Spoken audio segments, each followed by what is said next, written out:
یہ ایک بھائی صاحب نے ایک حدیث کے متعلق استفسار کیا ہے کہ وہ کون سے شخص تھے جو کعبے کے غلاف سے لپٹے ہوئے تھے لیکن پھر بھی نبی کریم صلی اللہ علیہ وسلم نے اس کے قتل کرنے کا حکم ارشاد فرمایا تھا، وہ کون شخص تھے؟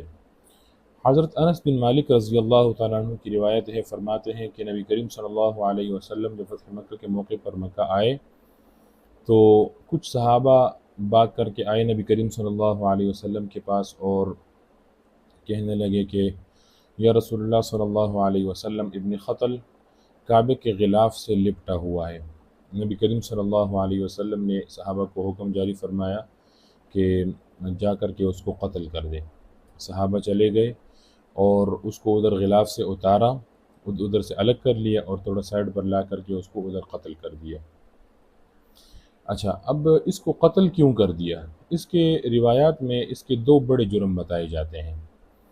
ایک جرم اس کا یہ تھا کہ نبی کریم صلی اللہ علیہ وسلم نے اس کو اور ایک اور انصاری کو، دونوں کو اکٹھا کر کے ایک جگہ کی طرف زکوٰۃ کا مال اکٹھا کرنے کے لیے بھیجا۔ جب یہ دونوں چلے گئے، وہاں سے مال وغیرہ سب کچھ اکٹھا کیے، تو واپسی پر راستے میں اس نے وہ جو انصاری صحابی تھے ساتھ، اس کو قتل کر دیا اور جو کچھ مال اکٹھا کیا ہوا تھا وہ سب کچھ لے کر کے فرار ہو گیا اور مرتد بن گیا۔ اس کے بعد نبی کریم صلی اللہ علیہ وسلم نے حکم ارشاد فرمایا کہ جہاں بھی اس کو پاؤ تو قتل کر دو۔ ایک بڑا جرم اس کا یہ تھا۔ اور دوسرا ایک اور جرم بھی بتایا جاتا ہے اس کا کہ یہ گستاخ رسول تھا، توہین رسالت کرتا تھا، نبی کریم صلی اللہ علیہ وسلم کے بارے میں برا بلا کہا کرتا تھا، ہمیشہ کے لیے ہر وقت لگا رہتا تھا۔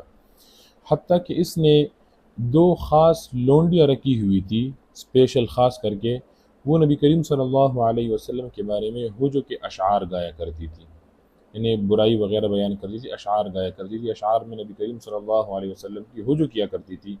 ان دو لونڈیوں کو خاص اس کام کے لیے اس ابن قتل نے رکھا ہوا تھا، جس کی بنا پر نبی کریم صلی اللہ علیہ وسلم نے اس کو اتنی سخت سزا سنائی۔ بہرحال، اور روایات میں یہ بھی آتا ہے کہ فتح مکہ کے موقع پر نبی کریم صلی اللہ علیہ وسلم نے کلی معافی کا اعلان کیا تھا، لیکن ان میں سے کچھ بندوں کو مستثنا کیا تھا۔ بعض روایت میں 8 بندوں کا ذکر آتا ہے، بعض روایت میں 9 بندوں کا ذکر آتا ہے۔